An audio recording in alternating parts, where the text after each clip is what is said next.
ਤੁਸੀਂ ਪਹਿਲੇ ਵੇਖੀ ਹੋਵੇਗੀ ਕਿ ਇਹਨੂੰ ਕਹਿ ਰਹੇ ਨੇ ਆਪਣੀ ਜ਼ਬਾਨ ਵਿੱਚ ਬਾਕਰ ਖਾਨੀ, बट मेरे पास नवी है कि मैं इन्होंने फर्स्ट एक्सपीरियंस करने लगा। मैं भाइयों को खरीदियां तकरीबन कोई 5 बाकर खाने। अस्सलाम वालेकुम बस की हाल चाल है, ठीक ठाक। मैं हाँ तमीर बड़ी तमीर करे जी नहीं भाई का मज़ा ब्लॉग करने स्टार्ट आई था। ब्लॉग छोटा जहा मिनी अपने को हल्का छोटा जहा ब्लॉग हो जाए क्योंकि यार मैं अज मौजूद हाँ रचना टाउन मेन बाजार के अंदर।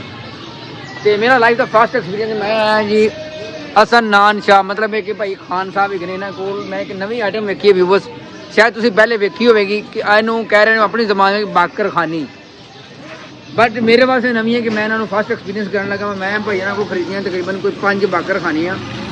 आ वेखो जी 5 मैं क्या खरीदियां ने। मैं कि चलो जाने घर जाके टेस्ट वगैरह भी करने, तो इन्हों भाइयों को पुछते भी हैं कि मिठियां ने या फिक्कियां ने, की सी ने की नहीं, इन्हों खाने का की तरीका कोई फर्स्ट एक्सपीरियंस। यार आप लोग अगर तुहानू अगर मेरी गल तो हसी भी आ रही है तो लाजमी कमेंट करना, लाइक करना, शेयर करना कि यार तुम कि पागल तो नहीं हो गया कि। चल जी जी अस्सलाम वालेकुम खान साहब।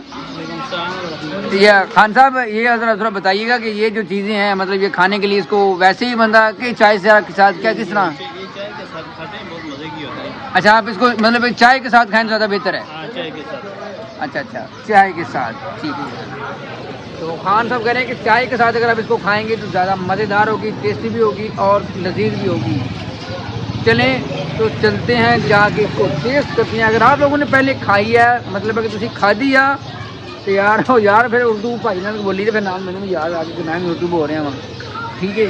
तो अगर तुम पहले खाधी तो लाइव सूँ कमेंट करें जे ताकि सानू पता चले कि यार मेरे जो व्यूअर्स देखने लोग ये चीज़ें इस्तेमाल कर रहे हैं। यार साढ़े लाहौर के तकरीबन मेरा नहीं ख्याल कि मैं अक्सर लाहौर पूरा घूमया किसी आम नहीं मिलती है, ये सिर्फ बाजार नहीं आए इतनी मिलती है। चलो ठीक है जज़ाकल्लाह, ब्लॉग करेंगे एंड मिलेंगे कल नवे ब्लॉग के है रिव्यू जो नैक्सट ब्लॉग में आएगी। कल वाले ब्लॉग लाजमी होनी चाहिए, देखना पसंद भी करना है। तो मिलेंगे कल नवे ब्लॉग। तो अल्लाह।